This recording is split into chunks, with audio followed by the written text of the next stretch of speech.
Hi guys, welcome back to my channel. For today's video, I kind of wanted to just do an update on me moving to Korea. So it's been about 2 months since I moved, and I'm not gonna lie to you, sometimes I lay in bed and I think, why the hell did I move here?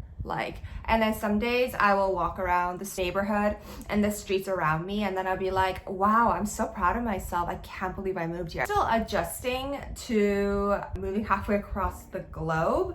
All in all, I think as you get older, you realize that doesn't really matter where you go. Everything's the same. You know, we're all humans. We all have a job, want to find love, friendships, and just live life. And I think it's just the same. Depending on where you live, I'm sure there's different cultural differences. Adjustment itself, in terms of moving to a new country, it's easy in the sense that everything is a lot more convenient here.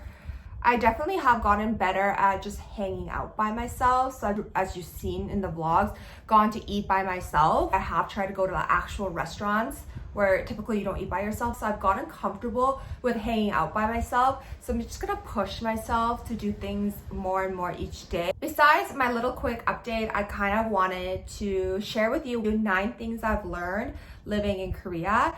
So today's theme is spot the difference, meaning that each time I go over something I've learned, I would change something about myself. I've made it a lot easier to spot out kind of differences in the beginning, and then it gets harder as it goes on. So this, what you're seeing me now, is the final product. So I guess you can kind of look to see from the first clip to the last and maybe figure out the difference. The first thing I noticed about moving here is everything is so small. The towels are so tiny. They're literally like hand towels, and people use that when they come out of the shower, which is such a disbelief for me because I love coming out in a toasty, nice, big beach towel and covering myself and drying myself. And then I have a lot of hair. I have a lot of thick hair too, so I like to kind of put it up. By the time I dry off my body, to be honest, it's so wet that why would I even put it on my hair? Honestly, at the point I'm taking a second shower, getting more accustomed to it, but god damn, that thing was hard to get used to. Paper towels are tiny. I don't own any, but it's half the size of normal things, so everything just seems so tiny. I guess the next thing I want to talk about is allergies. Seasonal allergies. I really had seasonal allergies growing up, but over time I started developing it, especially dust. I'm really sensitive to dust. Just because it's a little more polluted here, it's gotten worse here, and I have noticed myself taking reactant. Even with my eczema when I was growing up here, it was so bad that my dad would have to literally scratch my back for me to fall asleep because it was that itchy. But when I went to Canada, it all cleared. I did see my skin rashing up again once I was here. Also, they're not very open-minded to dietary restrictions or allergies in general. I think Korean people typically don't have allergies. You have to be really mindful when you're eating. So the next thing is forget about cooking. The conveniency of ordering food, and actually that's a lie, I can't order food because I have a prepaid number that I'll get to later.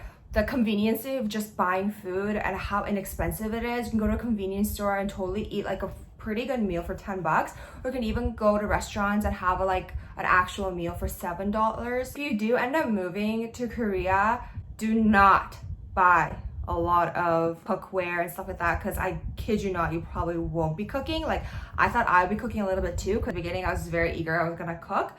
And when I walked by the fruit section, I was literally in shock. The fruits here are so expensive. So now I totally understand why Asians buy fruit when they go over to relatives' house and stuff like that. And I was just kind of why are people just buying fruits? But now I totally get it, because fruits are actually expensive here. Thank God I don't like fruits, but there was a time that I really wanted peaches. And I think 3 peaches, it was $16. Something ridiculous. I was yeah, I don't really want peaches today. Okay, so the next thing I want to discuss is transportation. The transportation here is so convenient. So many different lines here. Literally travel through the whole country just on a subway, and super inexpensive. I think one fare is roughly around 1,200 Korean won, so it's very affordable to travel. The taxis are also super cheap too. I would say 1/4 to 1/3 cost of what you typically would pay in Canada. A 30-minute ride would be 14 Korean won, and the best part of it all is that you don't have to tip. Suggest getting Kakao Map and Neighbor Map, but both of them work wonders. Kakao Map is really good. It even tells you like where to transfer, because you have to transfer through different lines to get to different places. And it even tells you which cart to go in. It'll go to cart number 4, because when you get off at cart number 4, it's the closest to the exit, or it's closest to the transfer platform. So it really is time efficient if you're like rushing to get somewhere.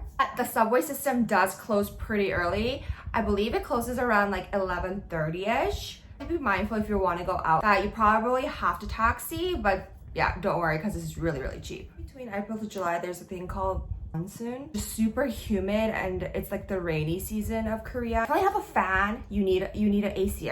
Every apartment is equipped with AC just due to how hot it gets here. And you need a dehumidifier. So I just went to Daiso and just bought a humidifier for the room, as well as like individual ones. So for example, I got this. You just want to hang it in your closet to make sure your clothing are not getting ruined.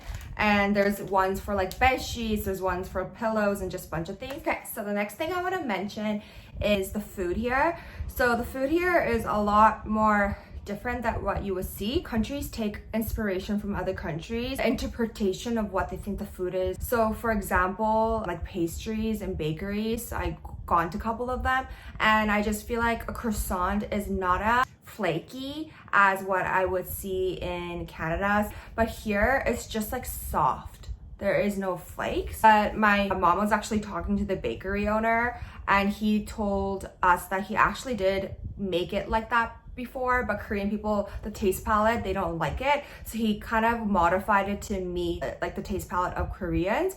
So definitely even like bread, and I don't see a lot of like sourdough and those kind of breads. And even with sushi, like, you know, sushi like rolls, it's really, really, really hard to find those. When they say sushi here, it's just a completely different type of sushi. Nigiri is like the most sushi that they really have in terms of rolls. With sashimi too, it's just completely different. It's just like more of a Korean style sashimi. Even I tried Vietnamese food. I get some banh mi, and it's completely different. The meat is different. They add egg in it, and I was like confused. I don't know if in Canada it's done wrong. I mean, Korea is close to Vietnam, and like the people there were Vietnamese, so I don't know if that's a traditional way of eating banh mi is with egg or without. I'm not sure, but just beware. You eat different countries' food, that it does taste completely different. It's made different too. Okay, so the next thing is, it actually gets so hot. Good luck trying to take one shower if you step out of the house. A big mistake. I did go to the Hangang River. I went on a really hot day, sweating from head to toe. Like I was sweating in places I didn't even know could sweat. At one point, I was sweating so much, the sweat dripped like into my mouth. There are people holding fans, like they have like portable fans. No, like I get it now. You need that in front of you if you want to stay dry. So kind of used to make fun of people that have umbrellas in the sun. The shade that the umbrella provides you, it's actually makes a huge difference. So I'm sure people do it to not tan, but it also has just beneficial reason that it's way less hot when you have the umbrella. Okay, so the next thing is people take recycling to the next level here. People know that it's very convenient to do delivery here. Typically, to throw something out, I would just like throw it out in the garbage. But here, people like wash the takeout container. So if you throw the food waste into its own food waste bag, and then they would clean the takeout container, they would recycle that. So it's not like you keep pasta sauce or anything on it. Like you have to like clean it to the teeth. The good thing is that when you do go to like food places or even just cafes, there's actually areas for food waste. So in convenience stores, you actually can, if you, let's say you were eating like cup noodles and then you couldn't finish it and there's still broth, there's a thing called food waste. So you dump it on, and it at like Starbucks or just cafes, there's an area for like drinks. So you just like, if you don't finish your drink or the ice melts, you just kind of pour it in there. And I'm not sure what's inside. I'm sure it's like a container, and they probably just empty it out down the sink or something like that. But it like saves garbage bags from getting wet, because you know typically you would just throw out the half-eaten like latte or whatever into the trash.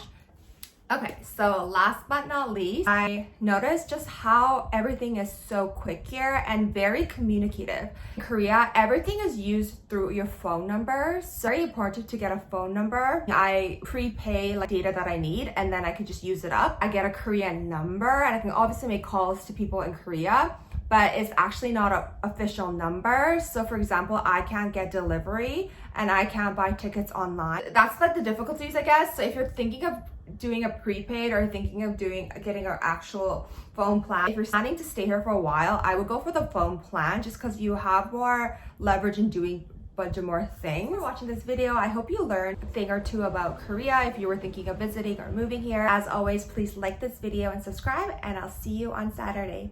Bye.